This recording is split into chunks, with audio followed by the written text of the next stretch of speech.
Outrage. Karens are again obsessing about the I word, impeachment.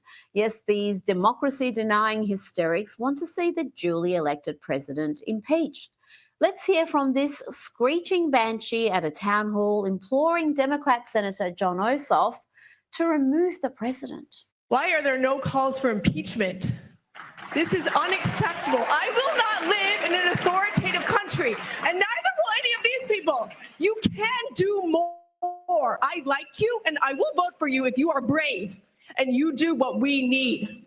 We need him impeached. We need him removed. We need him removed? Sounds a little insurrection-y to me, lady. They want him removed. They don't care what for. And listen here to Senator Ossoff's response. He gives the game away here. The Democrats don't care why either. They will try to impeach Donald Trump as soon as they have the numbers. I agree with you. But as I said at the beginning, I also have no choice but to be candid with you about the situation that we face and the tools that are at our disposal. As strongly as I agree with you, ma'am. And I regret if this is an unwelcome response, but my job is to be honest with you.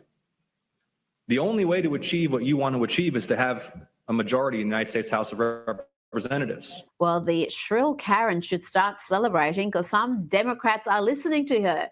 Here is a Democrat you've never heard of before, but he wants to be famous. Meet Congressman Sri Thandadar from the great state of Michigan.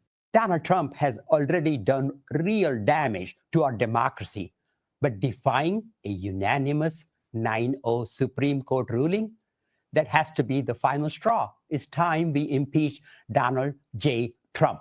The court said the wrongfully deported Kilmer Garcia must be allowed to return and receive due process. Trump ignored it. Yes, he wants to impeach Donald Trump for not bringing back a gangbanger who was in the country illegally. What a winning issue for the Democrats. Yes, I'm sure Donald Trump is terrified at this latest sham impeachment plan and just as terrified of this dude. About the current issues, people are frustrated, people are angry, people are fearful about what's happening with the cuts in Washington, D.C., the tariffs. I'm sure this latest impeachment move is going to work a treat. They must really be eager for President J.D. Vance. Guys, just wait 3.5 years and you'll get it. Now, here is something so absurd that you assume it must be a work of satire. It must be. Take a look at this actress playing Anne Frank. And this one, and this one, and this one. What do all of these actors have in common? They're all white. Over the years, our world has been getting more and more diverse, but our Holocaust narratives have not been able to keep up. Until now. I've created a new musical called Slam Frank that combines hip-hop, spoken word poetry, and mucho diversity so that we can have a version of this story that is prescient and relevant to future generations. What can I say? Sadly, this musical actually exists. It's called Slam Frank, a satirical reimagining of Anne Frank's story. And it will be in theatres, folks. Fittingly, it will be at the Asylum in New York in June. Talking about asylums, let's check in with this young lass who seems to think that there's no difference between a fetus and a cyst. She's my favourite idiot of the week. Abortion is anything. If I had a cyst on my uterus, that would be considered an abortion. No, it's not. Yes, it is. No, it's not. Yes, it is. Look at, okay, anything that is involving the uterus. Well, no, in order for it to be an abortion, it must be a human life. No, anything that is Yes. involving the uterus and you have to get rid of it, it is considered abortion. Now, President Donald Trump has celebrated the 2025 Super Bowl champions at the White House with the Philadelphia Eagles in attendance. The team and the president were in great spirits. This is quite a departure from 2018 when President Trump cancelled the celebration for the Eagles after he was advised that most players were not planning to show up. Well, what a difference 7 years makes. Let me just say, fly, Eagles, fly, right? The players presented the president with his own jersey and they even got a tour of the Oval Office with the players lining up to shake the president's hand. And Trump was certainly in a good spirits. He was reminiscing about the Super Bowl and even had a little dig at Taylor Swift. It was an incredible game, a little surprising, but right from the beginning, in the first quarter of the big game, which I was there, I watched in person. I was there along with Taylor Swift. How did that work out? How did that one work out? I'll remind you how that worked out. One of them got massive cheers and the other one got booed.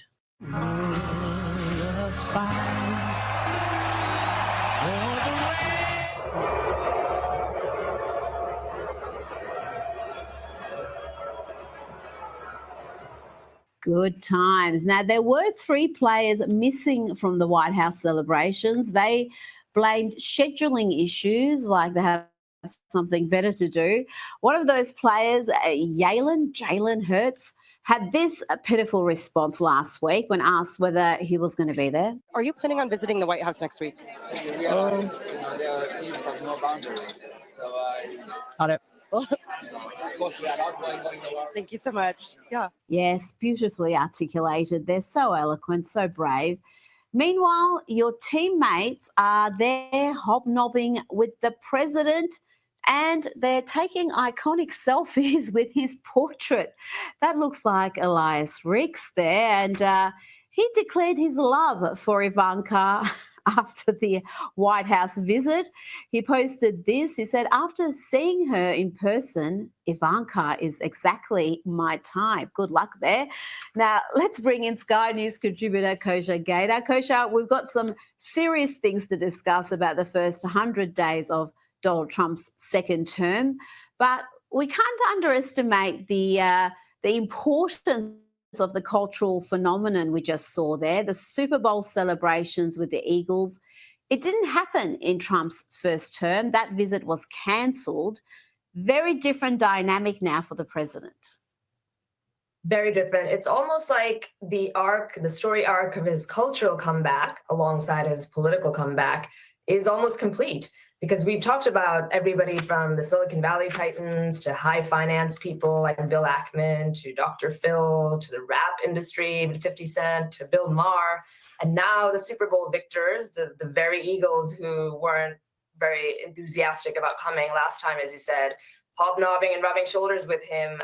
It really just shows that acceptance and rehabilitation into pop culture, if you will, of brand Trump and Trump the person has happened, and people who are still holding out, the few holdouts, like those 2 players that you mentioned, and Hollywood and others, look rather silly, I would say, at this moment in time. Now, today is 100 days of Trump's presidency, and it has been a spectacular ride, no matter how you look at it, whether you're anti all things Trump or America first. His presidency has been remarkable. He's set a furious pace, and among his greatest achievements is addressing and solving the border crisis. The illegal immigration crisis, Kosha, is over. It really is. It was something like at its peak under Biden, 11,000 illegal crossings per day, and it's now down to somewhere between 200 and 300. That's virtually zero. And in just 100 days, it really is remarkable. It shows that the missing ingredient was enforcement and the political will to do enforcement, not new books, laws on the books, not comprehensive immigration reform, which is this thing that they always point to, just enforcement.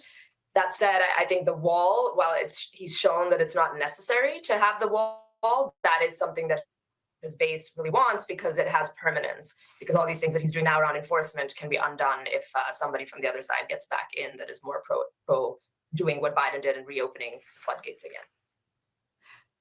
Absolutely, and the media is making the wall a big issue. Despite the fact that the illegal immigration crisis is over, there's a lot of talk about the wall and who's going to pay for it. This is something the border czar, Tom Homan, addressed overnight. Trump said Mexico will pay for the wall. They have in a roundabout way, have they not? Putting 10,000 military on the northern and southern border, taking the action they did, remain in Mexico. They didn't have to do that. They're doing it. Putting military on the southern border, have moved illegal immigration to a record low.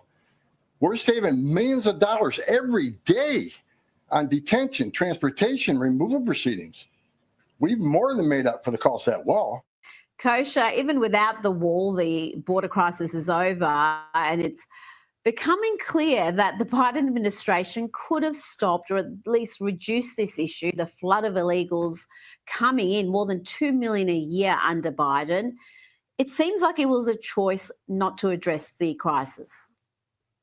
It's pretty undeniable because everybody can see the numbers, and that is really the conclusion that the American people are drawing, which is that they did not want to stop the crisis for whatever the reason is, that pouring demographics in and whatever that does to the vote bank, and every other issue, depending on how nefarious you want to think their motives were. It was a choice because he's proving how quickly and this has happened, and it's the lowest it's been under any administration, going all the way back to Bush and before. So that really, really is remarkable. The wall, as I was mentioning, still has value, and that's why his base does hope that he'll go through with it. The media nitpicking about who's paying for it and all that, they're going back to what they do on other issues that they have lost on so dramatically in the political arena. They just go to minutia and getting into these granular arguments about little issues because they've lost on the big issue and everybody can see it. Now, having dealt with illegal immigration, the administration is focused on deporting the millions who are in the country illegally, and there are now posters of violent illegal immigrants who have been arrested right outside the press tents, Kosha. This is on the White House lawn. It's sending quite a message to the media, Kosha, because they are preoccupied with the so-called Maryland dad, the gangbanger, and they are ignoring the fact that violent criminals, killers, rapists are being arrested and deported. This is classic Trump because the man understands media unlike anybody else. And now those posters, as you say, are going to be in the backdrop of every hit that they do, unless they try to reposition their cameras. So that's really funny. And the reason why is because he, again, has won on the issue politically. He's won with the public, and he's forcing them into a corner where they end up having to keep defending people like who you see on those posters. They look like, mugshot criminals with tattoos on their faces. Maryland dad, the sweet student, Khalil, all these people, they're backing into defending the most indefensible people out of the bunch of illegals. And this is just a stark reminder every time they go to air. So it's going to be really funny if those posters stay up. And despite all the relentlessly negative media about the deportation program, the polling shows that the majority of Americans are still in favour of deporting all illegal immigrants, not just those with criminal convictions. And I think that is a significant point to note. Now, the major battle right now for the president is the trade war, particularly with China. This is a long-term strategy, Kosha, but it involves a fair bit of short-term pain. You're in the US right now. Tell me how the administration's handling this difficult issue. How do you sell a policy that's all about the long-term interests of the country when you're going to suffer a little bit of short-term discomfort? It's not easy, and he is paying a little bit of a price for it, including in his own base somewhat, but by and large, they still are trusting him and sticking with him just because the alternative, which is the status quo, has not worked for the last half century. So that's something that he can use to his advantage, that even if there's a bit of fear of the unknown over here and the short-term pain is something that's a tough pill to swallow, it's better than the alternative. He remains more popular than the opposition.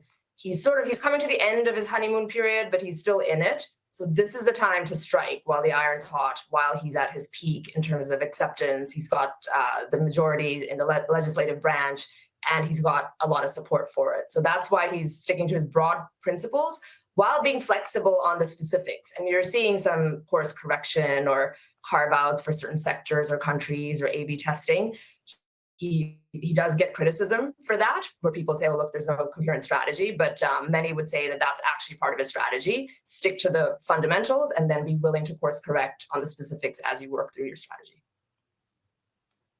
Now, you're in DC right now, a Democrat stronghold, but let's talk about another Democrat stronghold, California, and the bluest of blue cities, San Francisco. So much of the crazy far-left ideology we see in public policy starts in California. And this latest scheme is one that is certainly raising eyebrows. They are bringing the concept of equity to speed cameras. So if you're a high-income earner and you speed, you'll pay a lot more than someone on a lower income. If you're on a low income, you get a 50% discount, kosher. And if you speed in your car but are homeless, well, you qualify for an 80% discount. Gavin Newsom is backing this plan. The California governor is a fan. Kosher, what do you think about this equity in traffic fines? It is so California because they just love progressive payment curves on everything from taxes to utility bills and now even speeding tickets. Everything's about income equality and you have to have this progressive curve. But why it's even more ridiculous here, because that position just doesn't make sense economically. It's actually immoral, many would say. But here it's even worse because speeding is about keeping roads safe and there's an externality component to it, because if you have unsafe drivers that speed and do other things that are in violation of traffic laws, they're putting other people at risk on the roads on top of themselves. And so that's why the whole idea of speeding tickets is it's a mechanism to not have that or to minimize that. And then if you start segregating it, then we're basically saying that lower income people are creating greater risk on the roads for hurting somebody else. And the whole thing makes no sense. And I can see this spreading throughout California, and some of our lawmakers here in Australia, I think, will be looking on with interest. And I nominate Victoria as the first state where this sort of proposal would be considered. Kosher Gator, thank you so much for your time tonight.